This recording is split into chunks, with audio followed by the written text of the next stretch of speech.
Oh, bonjour à tous, j'espère que vous allez bien. Aujourd'hui, encore une fois, anecdote sur une histoire qui s'est passée dans ma vie, dans ma jeunesse, dans mon enfance. On va voir ça ensemble. Alors, nous sommes dans les années 2010-2011.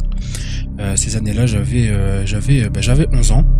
Et comme un enfant de 11 ans, tout ce que je voulais faire, c'était courir derrière un ballon, devenir joueur de football professionnel, battre tous mes amis au foot. Je m'en foutais des notes, évidemment. Je n'avais que 11 ans. Et vous connaissez la réputation que j'avais.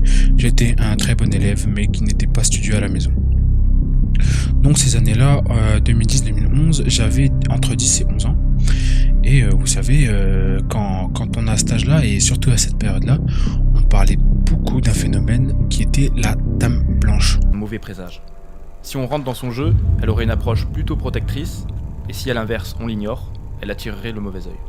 En fait, on parlait beaucoup de la dame blanche, on parlait souvent d'elle, qu'on la croisait en voiture, dans les virages, la nuit, fallait arriver à un certain moment, à une certaine heure, et ces histoires-là commençaient à venir dans la cour de récréation. On était au collège, j'étais en 6e. Commençaient à venir dans la cour de récréation et tous les enfants commençaient à s'échanger un peu ces petites histoires-là, et c'est à celui qui aura l'histoire qui fait le plus peur qui aura gagné, quoi. Et moi j'entends ça.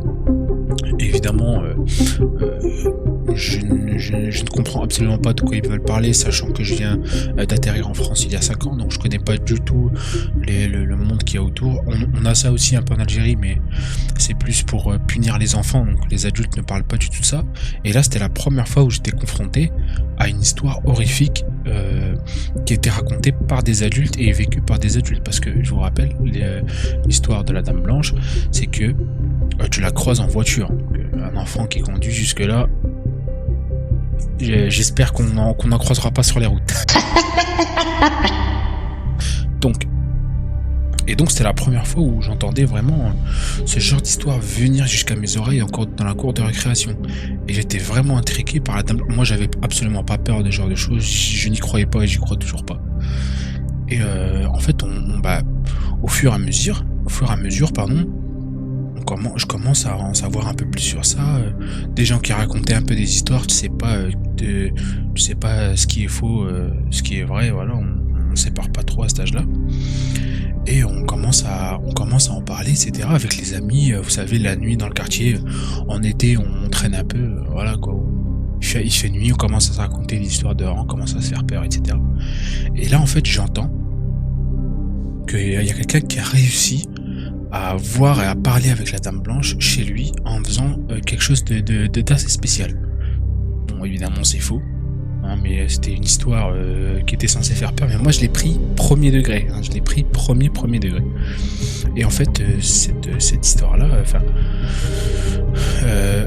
la chose qu'il fallait faire pour invoquer, comme dans Yu-Gi-Oh, quoi, en fait, j'invoque la dame blanche, c'était qu'il fallait récupérer 3 pigeons blancs.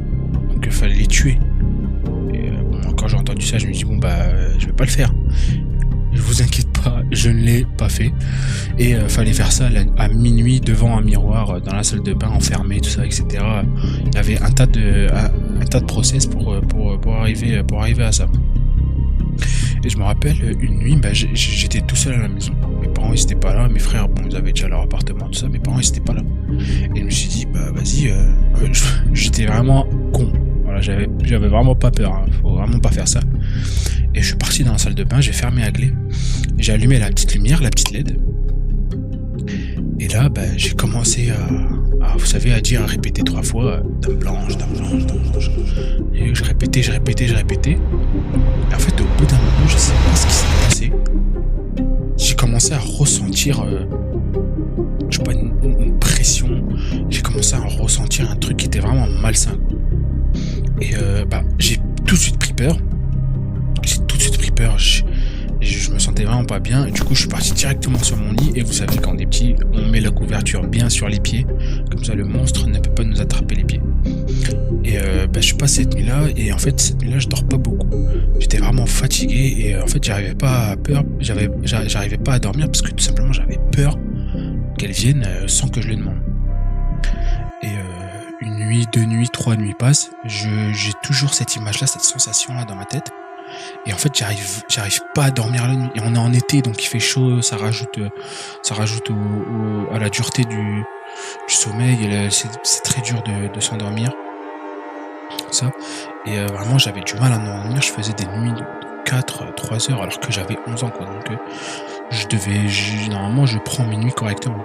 Et je l'ai jamais dit à mes parents. Et j'avais peur de leur réaction, qu'ils me disent non mais faut pas faire des trucs comme ça. J'avais peur qu'ils le prennent mal et tout. Bon, donc je l'ai pas dit et je l'ai gardé pour moi. Et une semaine passe et en fait, j'arrive toujours pas à dormir correctement. Et là, je commence à me dire mais il y a un problème. Je me réveille à chaque fois en plein milieu de la nuit. J'ai des sensations que mon corps est lourd, que j'arrive pas à dormir. Pas la réflexion de me dire que c'est à cause de l'été qui fait lourd que j'arrive pas à dormir et tout ça. Donc je me dis c'est forcément la Dame Blanche qui est là, qui attend que je la rappelle, quoi.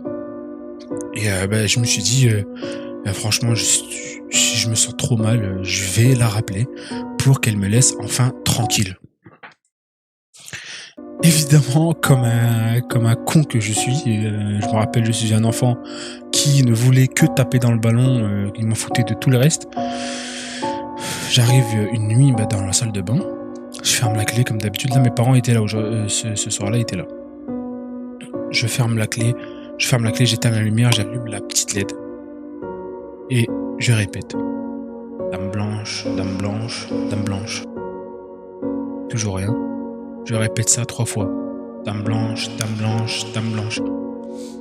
Et là, en fait, il n'y a rien qui se passe. Je me sentais normal.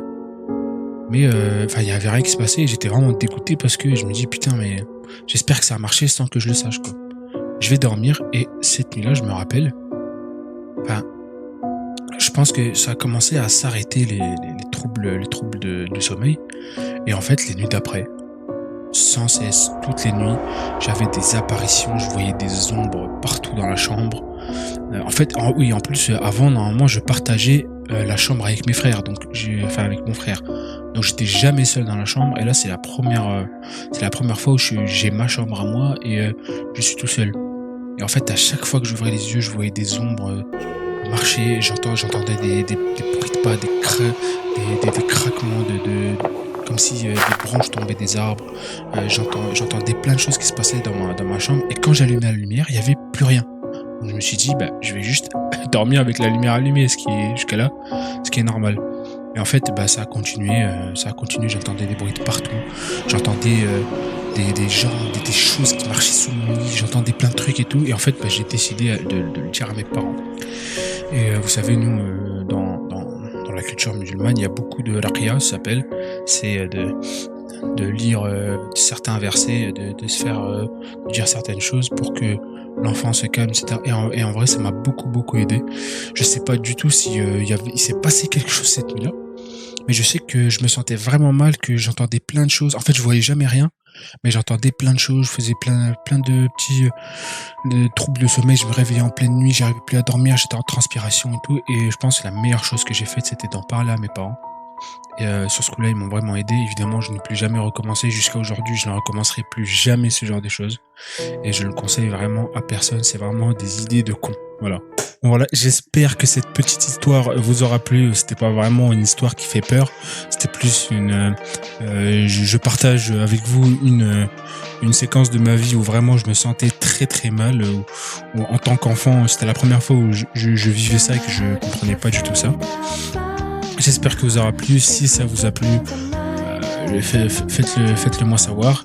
Et on se retrouve pour une autre vidéo prochainement, les gars. Bonne continuation à vous. Et force à vous pour toujours, indéfiniment, j'espère. Ciao.